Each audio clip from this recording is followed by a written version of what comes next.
uwo muntu noneho reka turebe yari muntu ki impamvu ari uwo muntu ukurikirana umuntu uwo muntu ukurikirana kubera iki mukurikirana ukamuhera muri 59 ukamuzamura muri 60 ukageza muri 73 no muri 90 no kubera iki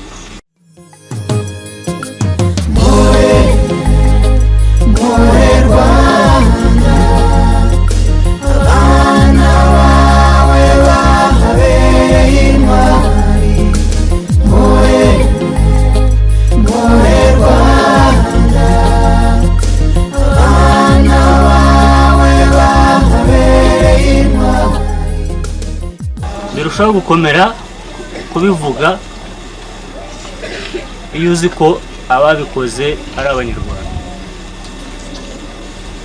nawe watekereza ukumva uri umunyarwanda ubundi abantu bangana batya hari ubwo bagira batya bakicwa ukumva ngo habaye umwuzura ahantu abantu ibihumbi barapfa ahandi batise habaye umushyitsi abantu bapfuye ibihumbi 100 ariko mu Rwanda barakubwira bati hapfuye abantu miliyoni bati kandi bishwe n'abaturanyi babo bishwe n'abantu baragirana bishwe n'abantu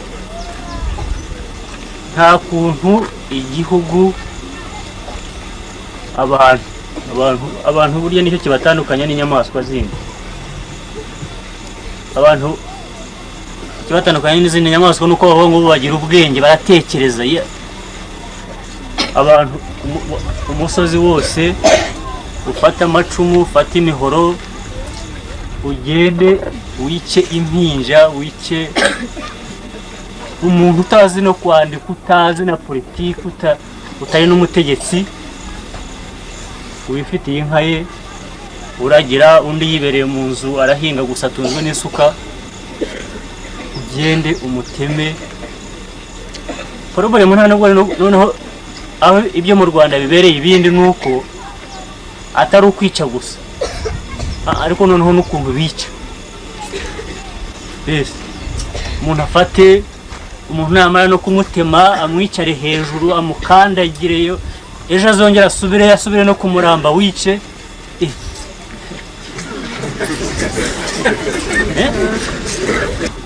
hariho ikibazo cyo kwica ubwacyo abantu bakumva kidahagije bakongeraho noneho no kwica nabi agafata n'umugore utwita akamuvanamo inda agafata na wa mwana wari uri mu nda utaraba umuntu nawe akamuhonyora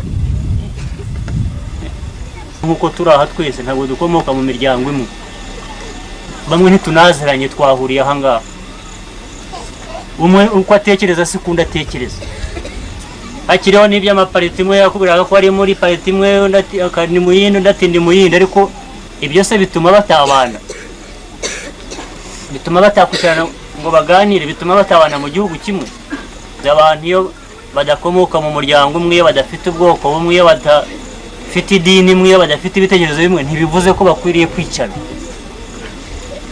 bivuze ko bakwiriye kubana ibibatandukanye bikabatandukanya ku bundi buryo ariko noneho bikabaviramo n'impamvu yanabahuza kuko buri gitekerezo cy'umwe nubwo kidasa n'icyundi barakenyeraniye kugira ngo ibyo bitekerezo byose bigiye hamwe bibubakira igihugu. I want to share a personal story. Ndagira ngo mbabwire inkuru ntaragira uwo nyibwira.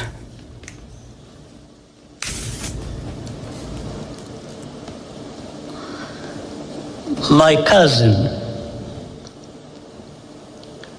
in fact, a sister, Florence, mushiki wanjye wo kwa data wacu Florence,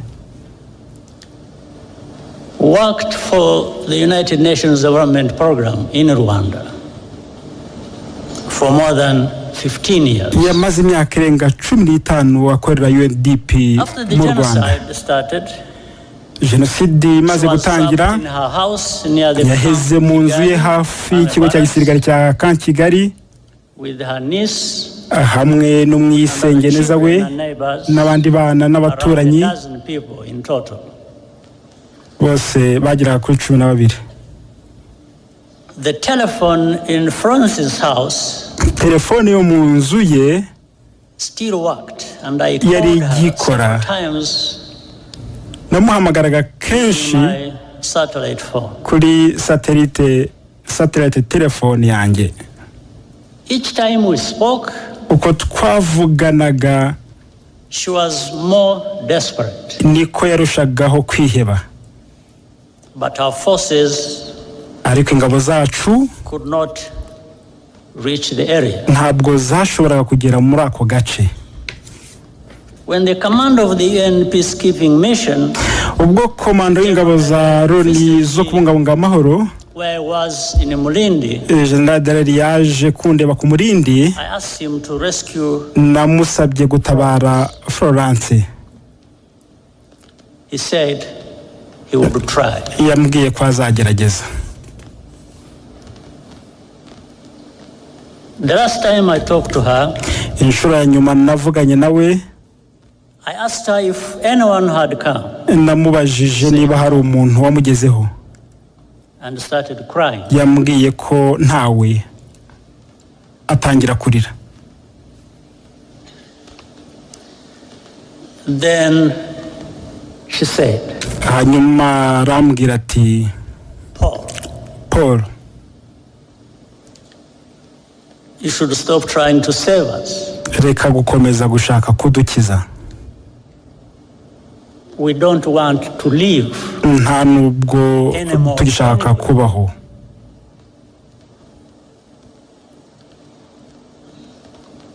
I quickly understood what she was saying.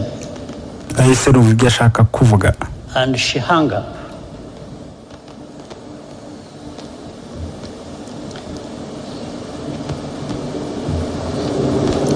At that time, icyo gihe I had a very strong heart.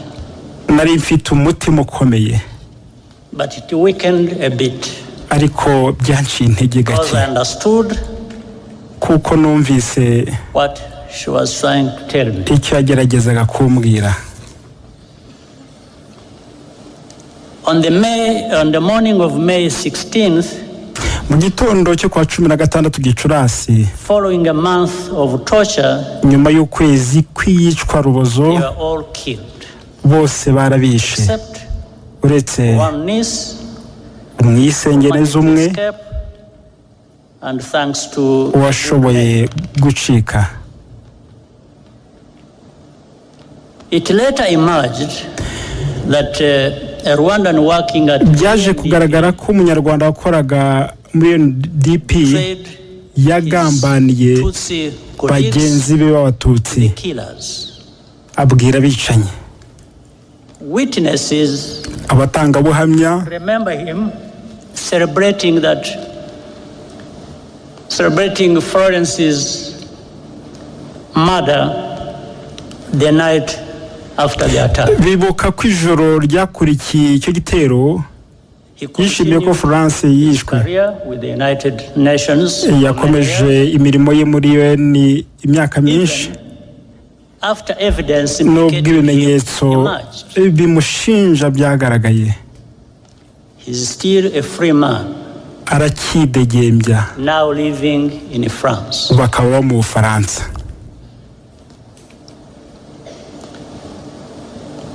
I asked General Dore what happened. Nabaje General Dore ko byagenze. He said that his soldiers yambwiye ko abasirikare be basanze bariyeri y'interahamwe, and so they turned back hafi y'inzu ye, barahindukira bisubirirayo. Meanwhile, muri icyo gihe he conveyed to me a note yanzaniye ubutumwa from the United States ambassador, bw'ambasaderi w'Amerika, to protect diplomats and foreign civilians. Ko tugomba kurinda aba diplomate n'abasivile b'abanyamahanga by road to Burundi, bahungaga bajya Burundi from attack by the militias. Banyuze mu nzira y'umuhanda ngo baticwa n'interahamwe. Things happened same time. I don't need to be instructed to do something that. Ntabwo byari ngombwa kumbwiriza gukora ikigomba gukorwa n'undi. That's what I was going to do.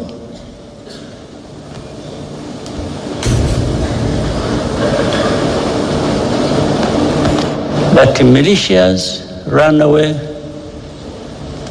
or rather peacekeepers ran away from militias, were manning a roadblock.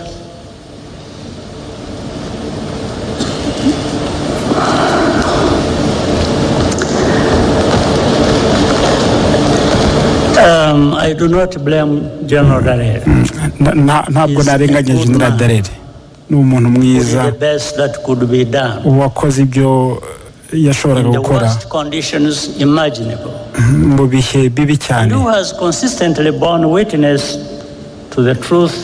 ariko muri iryo tandukaniro ry'izo ngero zombi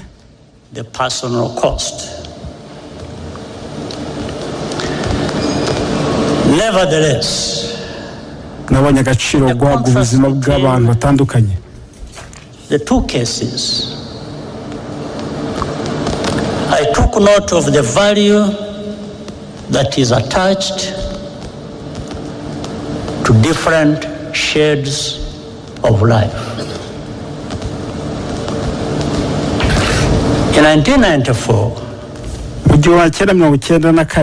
all Tutsi were supposed to be completely exterminated. Abatutsi bose bagombaga kwicwa bagatsembwa bakarangira.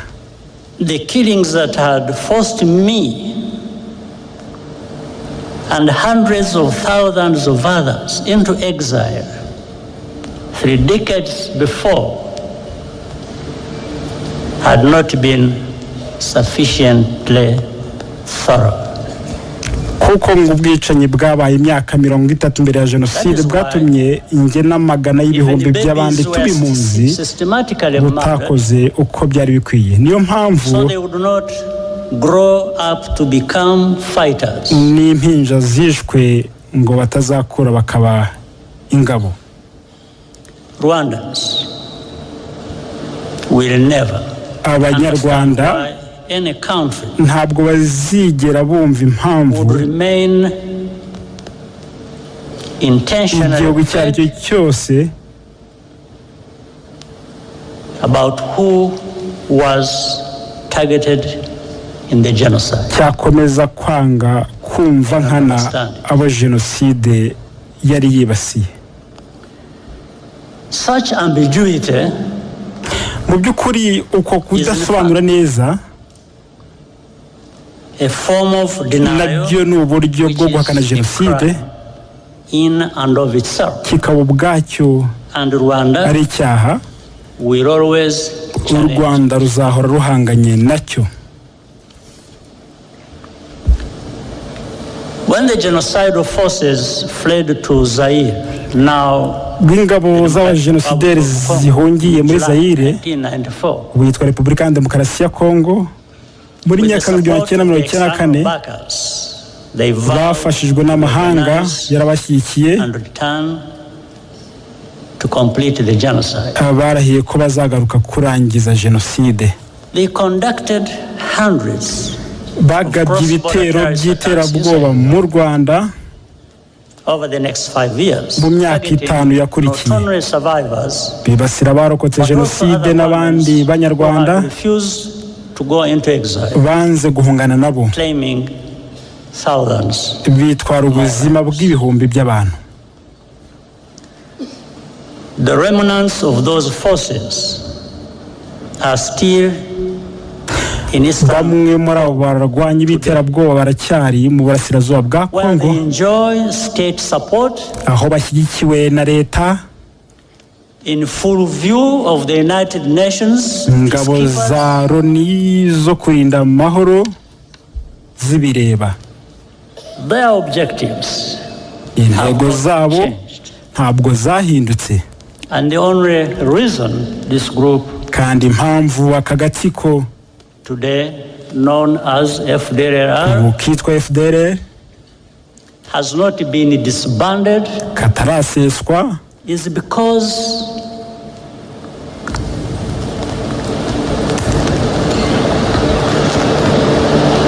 their continued existence nuko kubaho kwabo some unspoken interest ibiri mu nyungu zitavugwa za bamwe.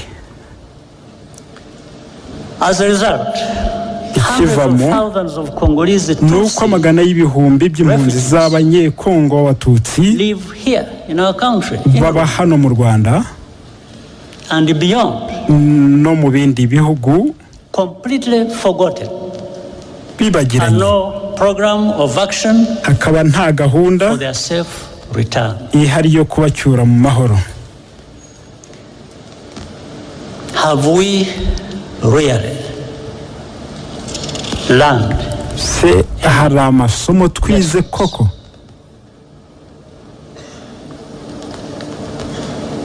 We see too many actors, tubona abantu benshi, even some from Africa, ndetse n'abo muri Afurika getting directly involved as babyinjiramo mu gihe politiki y'amoko ishyirwa imbere, and ethnic cleansing itsemba ry'amoko ritegurwa rikanashyirwa mu bikorwa.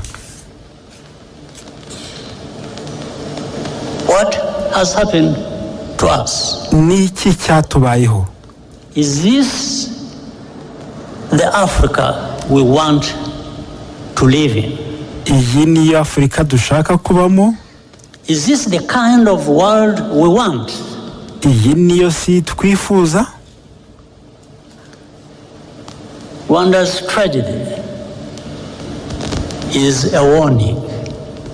Icyo tuvuga tubaburira, the process of division and extremism, nuko inzira y'ubutagondwa n'amacakubiri iganisha kuri genocide ishobora kuba ahariho hose niba ibyo tubabwira bidaha agaciro. Mu mateka abarokotse amarorerwa n'ubwicanyi bikabije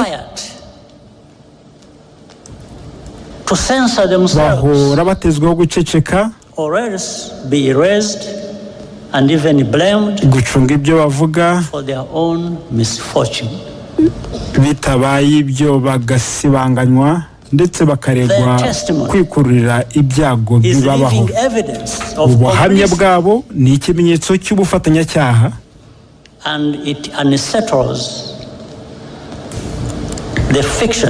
kandi bunyomoza ibyo bahimba, bibwira ko bituma umutimanama w'abatuma bibaho n'abarebera utekanye. Uko Abanyarwanda bafata inshingano zo kurinda umutekano n'agaciro byabo, niko kurwanya ukuri kwa genocide no kuyihakana nabyo byiyongera. Uko igihe gihita mu bitangazamakuru bifitwe n'abakomeye muri iyi si,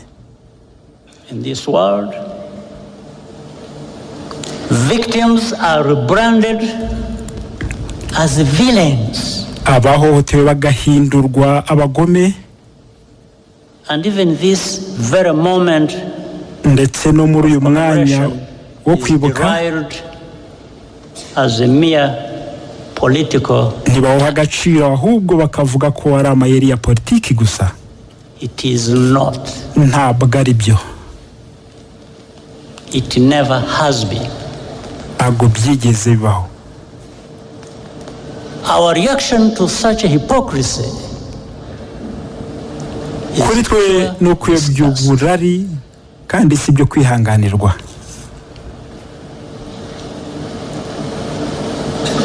We commemorate because those lives twibuka kuko ubuzima bw'abavukijwe bufite agaciro kandi koko ejo hazaza hafite agaciro kurushaho. Abanyarwanda ntabwo bashobora kutita ku mpamvu nyamukuru zateye genocide. We will always pay maximum attention. Tuzahora tubyitaho cyane, even if we are nubwo twaba turi twenyine.